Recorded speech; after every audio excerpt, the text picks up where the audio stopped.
नमस्कार दोस्तों, हर हर महादेव। उम्मीद करता हूँ सब बढ़िया होंगे, मस्त होंगे।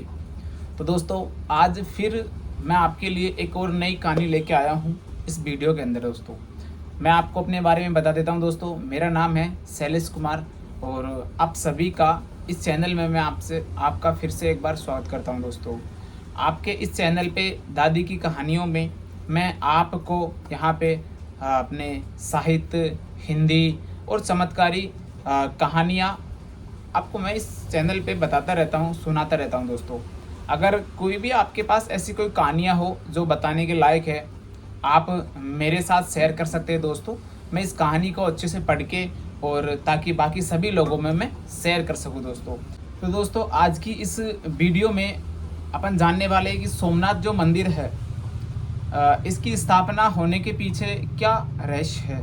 ये अपने भारत देश के गुजरात राज्य के अंदर स्थित है। दोस्तों, सोमनाथ मंदिर, जैसा कि आपने देखा होगा या सुना होगा कि अपने महादेव जो भोले बाबा है, उनके 12 ज्योतिर्लिंगों में से एक ज्योतिर्लिंग ये भी है, बड़ा ज्योतिर्लिंग के नाम से जाना जाता है। यानी कि एक अच्छा चमत्कारी ज्योतिर्लिंग है सोमनाथ ज्योतिर्लिंग। तो इसके बारे में अपन जानने वाले हैं। दोस्तों, ठीक है। पिछली वाली वीडियो के अंदर मैंने आपको महाकाल ज्योतिर्लिंग जो उज्जैन के अंदर स्थित है उसके बारे में बताया था। दोस्तों, अगर आपने वो वीडियो अभी तक नहीं देखी है तो मैं डिस्क्रिप्शन के अंदर उसके लिंक डाल दूंगा, आप एक बार उसको भी देख लीजिएगा। दोस्तों, तो दोस्तों, ज़्यादा टाइम ख़राब नहीं करते हैं और अपन चलते हैं, अपनी कहानी शुरू करते हैं। दोस्तों, इससे पहले एक बार आप चैनल के इंट्रो से मुलाकात करिए। दोस्तों, जाइएगा कहीं नहीं, वीडियो शुरू करते हैं।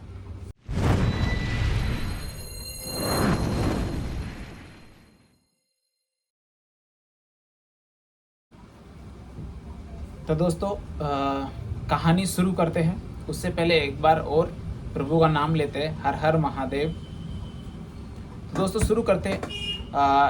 ये कहानी है सोमनाथ मंदिर के बारे में, यानी कि सोमनाथ जो ज्योतिर्लिंग है उसके बारे में। दोस्तों, आखिरकार इसकी स्थापना कैसे हुई, लोग वाग इसको किस तरीके से पूजना शुरू क्यों करने लगे, क्यों इसको मानने लगे। दोस्तों, ठीक है। तो दोस्तों, अपन सबसे पहले बात करते हैं कि मैं आपको बता देता हूं कि गुजरात के अंदर ये स्थित है और इस ज्योतिर्लिंग के बारे में कुछ विशेष जानकारी भी है जो मैं आपको अंत में बताऊंगा एक बार। लेकिन दोस्तों, यहाँ पे मैं आपको पहले कहानी की शुरुआत करते हैं, अपन ज़्यादा टाइम खराब ना करते हो। दोस्तों, तो आपने जैसा कि पुराणों के अनुसार बताया जाता है और सिर्फ पुराण में भी ये बातें लिखी गई है कि जहाँ पे राजा दक्ष नाम का एक राजा था। दोस्तों, दक्ष नाम का एक राजा था। तो उन्होंने क्या किया कि दोस्तों, अपनी जो 27 पुत्रियां थी उनकी जो विवाह या उनकी शादी इन्होंने जो भगवान चंद्रमा है, चंद्रदेव, उनके साथ में कर दी थी। दोस्तों, क्या किया इन्होंने कि अपनी 27 पुत्रियों की जो शादी भगवान चंद्रमा के साथ में इन्होंने कर दी थी। दोस्तों, इस शादी को लेकर या इस विवाह को लेकर जो चंद्रदेव थे वो काफ़ी प्रसन्न थे, वो भी खुश थे। इसी के साथ साथ में जो बाकी 27 कन्याएं थी, ये 27 जो पुत्रियां थी वो भी काफ़ी प्रसन्न थी, यानी कि खुश थी। दोस्तों, तो इस शादी का जो टाइम था वो अच्छे से निकल रहा, उस शादी होने के बाद में भी सब कुछ बढ़िया चल रहा था। दोस्तों, लेकिन जो चंद्रदेव थे वो क्या थे कि एक तरीके से इन 27 पुत्रियों के अंदर से एक पुत्री थी जिसका नाम था रोहिणी पुत्री। रोहिणी नाम की एक पुत्री थी। दोस्तों, एक कन्या थी, मतलब तो क्या कि उन 27 कन्याओं के अंदर से राजा दक्ष की जो 27 लड़कियां थी ना, जिनकी शादी चंद्रमा के साथ में हुई थी, चंद्रदेव के साथ में, तो उनमें से ही एक पुत्री थी जिसका नाम था रोहिणी। अब वो रोहिणी जो पुत्री थी, जो कन्या थी, उनके साथ में वो क्या करते थे सर, सबसे ज़्यादा स्नेह करते थे, यानी कि उनके साथ सबसे ज़्यादा वो प्रेम करते थे, उन पे उनका वो ज़्यादा ख्याल रखते थे। बाकी और उनकी जो पत्नियां थी 27, उनका वो ध्यान नहीं रखते थे। दोस्तों, है कि नहीं है। यहाँ तक कि मैं आपको कहना चाहूँ कि वो ज़्यादा टाइम होता था वो उनके साथ बिताते थे। दोस्तों, है कि नहीं है। तो इस बात के बारे में राजा दक्ष जी को जो थे उनको पता चला, तो उन्होंने चंद्रदेव को काफ़ी बार समझाया। उन्होंने एक बार समझाया कि ऐसा अच्छा नहीं लगता, आप खुद स्वयं देवता हो, आप बुद्धिमान हो, तो आप सबको समानता का अधिकार दीजिए। लेकिन काफ़ी समझाने के बाद में भी उन्होंने इस बात को एक्सेप्ट नहीं किया और ये समझाने का नतीजा ये हुआ कि उनका जो प्यार था या उनका जो मैं स्नेह कह सकता हूँ दोस्तों, रोहिणी के प्रति और बढ़ गया दोस्तों। रोहिणी जो उनकी पुत्री थी, जिनसे वो सबसे ज़्यादा स्नेह करते थे, उनके प्रति और बढ़ गया दोस्तों। यानी कि कम नहीं हुआ, वो और बढ़ गया दोस्तों। अब समय के साथ साथ वो नहीं माने तो क्या हुआ कि राजा दक्ष को गुस्सा आया दोस्तों। क्रोध में आके उन्होंने जो चंद्रदेव थे उनको श्राप दे दिया दोस्तों। अब श्राप दिया तो श्राप इस चीज़ का दिया कि आप अब धीरे धीरे 6 रोग के रोगी हो जाओगे दोस्तों। क्या आपको श्राप मिला? श्राप ये दिया गया कि आप क्या करोगे, धीरे धीरे क्या हो जाओगे, 6 रोग के रोगी हो जाओगे। अब 6 क्या होता है? 6 का मतलब होता है दोस्तों धीरे धीरे करके गलना। जैसे आपको पता है कि अपन कोई साबुन होता है, साबुन को बारिश के मौसम में रखते हैं तो धीरे धीरे करके वो गलने लग जाता है, यानी कि पिघलने लग जाता है। जैसे कहे तो अपन गड़ने लग जाता है अपनी भाषा में बोले तो, है कि नहीं? तो यानी कि धीरे धीरे करके कम होते जाना। तो यानी चंद्रदेव को भी ये श्राप मिला था कि आप क्या होने लगोगे, 6 होने लग जाओगे, गलने लग जाओगे, धीरे धीरे करके आपकी शक्तियाँ खत्म हो जाएगी, आपकी खुद जो बुद्धि है वो खत्म हो जाएगी, धीरे धीरे करके कम होती जाएगी, आपकी हाइट, आपकी मतलब पूरी अंदर की शारीरिक रूप से, मानसिक रूप से आप कमज़ोर होते चले जाओगे दोस्तों। इस तरीके का उनको श्राप मिला दोस्तों।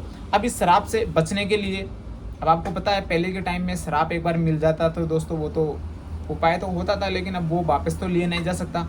उस टाइम पे उनके जो सत्य वचन थे दोस्तों, सत्य वचन एक बार मुख से निकल जाते थे दोस्तों, वो लगता ही लगता था श्राप दोस्तों। अब इस श्राप से बचने के लिए उन्होंने क्या किया कि वो ब्रह्मा जी के पास में गए चंद्रदेव दोस्तों। उन्होंने ये सारा हाल उनको बताया, तो उन्होंने एक उपाय बताया कि आप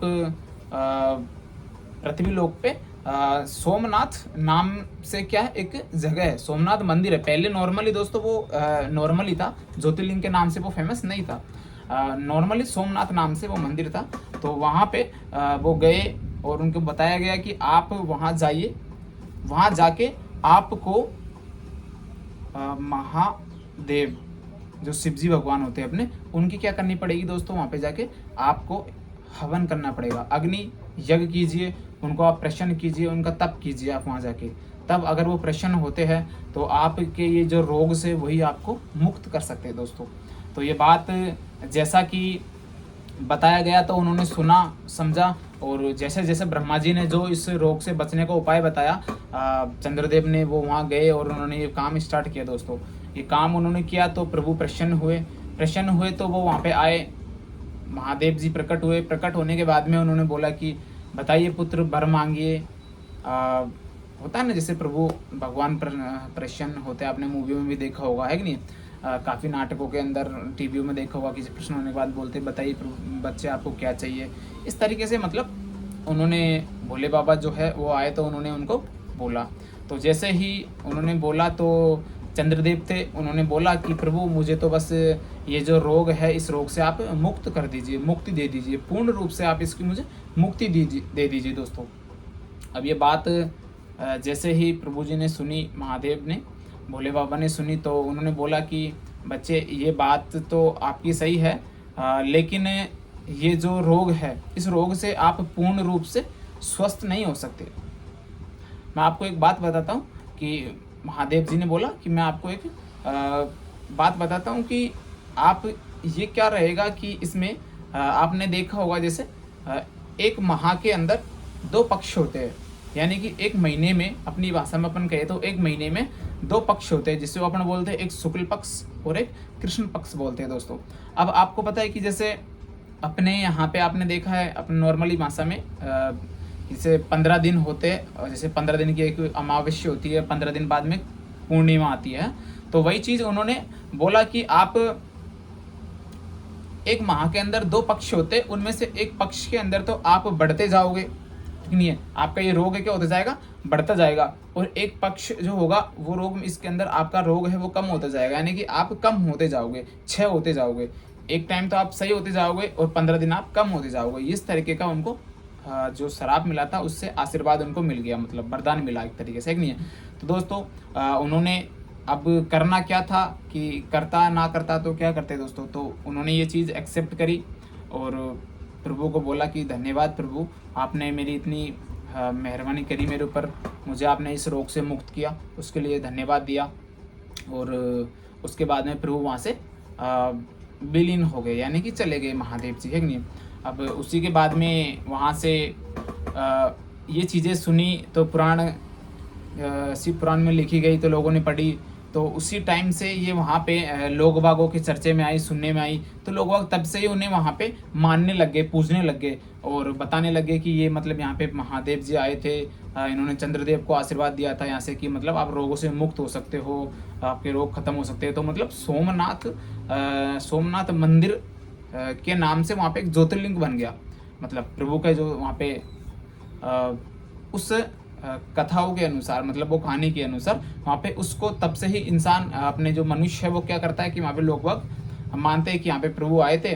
और रियल में मैं आपको बताऊं कि आज भी वहाँ पे महादेव जी विराजमान है और इसी के साथ साथ वहाँ पे चंद्रमा भी विराजमान है। आप जाओगे तो कभी देखिएगा दोस्तों एक बार, है कि नहीं। वहाँ पे जाने से आपको चीज़ों के बारे में पता चलेगा।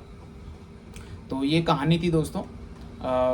आज की कहानी यहाँ तक ही समाप्त होती है दोस्तों। आप सभी का धन्यवाद, आपने पूरी कहानी सुनी, अंत तक आप मेरे साथ बने रहे वीडियो में, उसके लिए धन्यवाद दोस्तों आपका। आपसे एक बात बोलना चाहूँगा कि आप अगर मेरे से कोई कहानी बताने में, सुनाने में कोई गलती हो रही हो और आपके हिसाब से और मैं क्या क्या सुधार करूँ, क्योंकि देखो आप जब तक बताओगे नहीं, आप सिखाओगे नहीं, जब तक तो मैं सीखूंगा नहीं दोस्तों। आप मुझे बताओगे तभी तो मैं सीखूंगा दोस्तों, है कि नहीं है। तो आप मुझे बताइए अगर कोई गलती मेरे से हो रही हो तो आप मुझे कमेंट कर सकते हैं, इंस्टाग्राम पे मुझे मैसेज कर सकते हैं दोस्तों, है ना। और ये कहानी कैसी लगी आप मुझे कमेंट करके ज़रूर बताइएगा दोस्तों। आपका एक कमेंट मुझे मोटिवेशन देता है दोस्तों कि मैं कुछ तो काम सही कर रहा हूँ लाइफ में। और अगर आप कमेंट करोगे दोस्तों तो और मैं आपके लिए अच्छी अच्छी कहानियाँ लेके आऊँगा दोस्तों। अगर आपका भी कोई टॉपिक हो कि आपकी इस टॉपिक के ऊपर मुझे वीडियो बनाऊँ, आप ये कहानी बताइए, इस टॉपिक का इस रहस्य क्या है, तो दोस्तों आप मुझे कमेंट करिएगा, मैं ज़रूर आपके लिए ढूंढ के खोज के और आपको ज़रूर आपके सामने लेके हाजिर होऊंगा दोस्तों। तो जब तक आप बने रहिएगा, तो अच्छे से अपनी ज़िंदगी को जिएगा, प्रभु की कृपा है आपके ऊपर, आप टेंशन ना करिएगा। हर हर महादेव। मैं मिलता हूँ आपको ऐसी एक नई वीडियो के अंदर। तो चलते दोस्तों, हर हर महादेव, जय भोलेनाथ।